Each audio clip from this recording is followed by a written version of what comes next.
Hey guys, so we're going to take a look at Wild Arms 3 on the PlayStation 2. So of course this was the third game in the Wild Arms series. There were 5 games in total plus a PSP spin-off as I recall, which was a bit of a weird strategy game I think.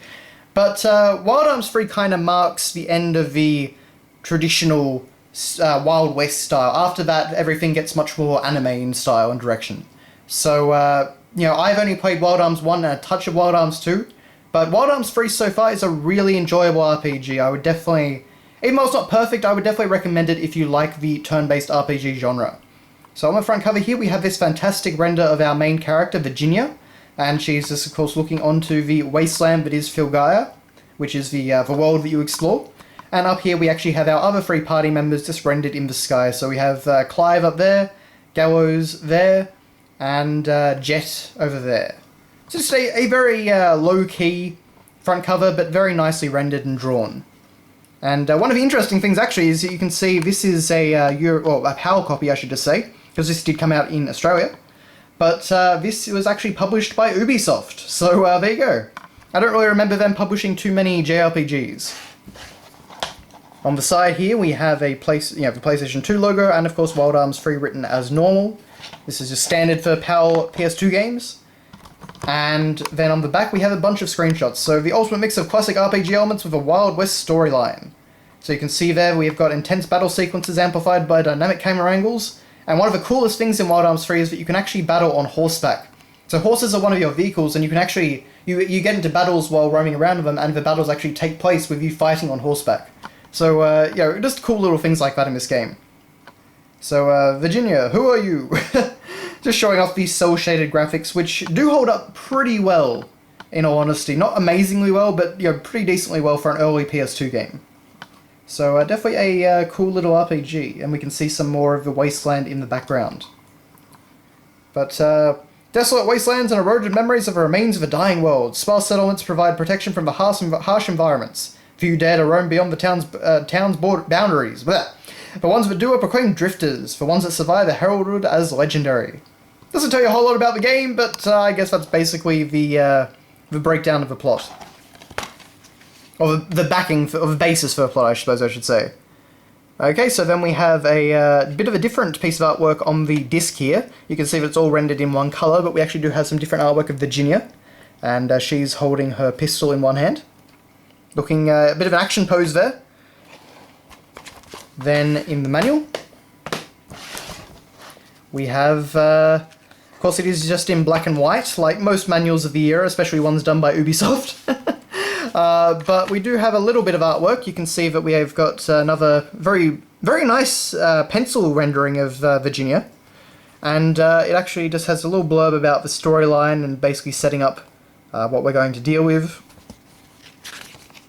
And then we have characters, so we get artwork for all of them. So Virginia Maxwell is there, and we get some backing, some details about them, age 18, height 5'4", all that sort of stuff. We have Gallows down there, and it is really beautifully rendered artwork. It's anime art style, but also it's got some sort of an unusual type of shading on the artwork. It'd be good if this was in colour so I could actually show that off.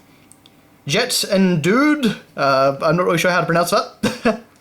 And of course there is Clive Winslet down there. So really nice artwork, and it's cool that you get some details on characters. Then we have some of our villains, and unfortunately they have very tiny artwork, as you can see. Let's see if I can zoom in on some of this. So we've got Janus Cascade there. We have the Prophets, so there's Melody, and Leolt, and Malik. So some of the main villains of the game. But aside from that, it's basically just your standard manual. We get some artwork, like here's the disc artwork again, but in slightly more detailed and fully featured form. And but aside from that, we do get some screenshots. We get a pretty decent breakdown of all the mechanics in the game. But in general, Wild Arms 3 is definitely a very enjoyable RPG. It's got a lot of problems. The writing is quite variable. Sometimes it actually really conveys the characters really well, and then other times it's really strangely, awkwardly flowery, and just doesn't really communicate anything. It's quite bizarre actually. But in general, I'd say that the game is quite enjoyable. even though it does, in the second chapter is where it starts to falter a bit. It gets a bit bogged down with some of its plot details. It's probably hard for you to see that, but there is actually some more different artwork over here. And it's basically the whole party of characters fighting off enemies on all sides, which is a cool idea. We actually also have some pencil renderings of all the different status ailments up there, which is cool. Mediums, which are basically your magic power in the game.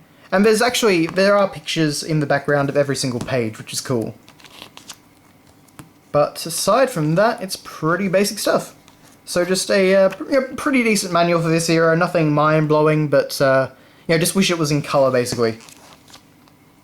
Encounter commands, battle commands... And then you actually get some of the different arcanas, as they're called, arcana abilities.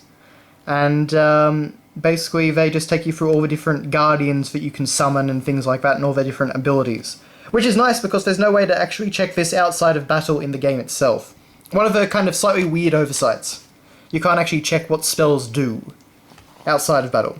And then we have all the character conditions, so amnesia, poison, disease, misery, and what they do and how you can heal them, so that's kind of cool.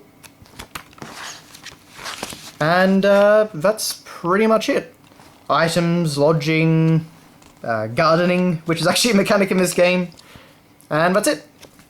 So yeah, that is your look at Wild Arms 3 on the PlayStation 2. As I say, quite a fun RPG, and basically the last of the Wild Arms games that I like personally. I've got nothing really against Wild Arms 4 and 5, but I feel like they definitely go in a very different direction to the first three games by that point. But thank you very much for watching, and I'll see you next time.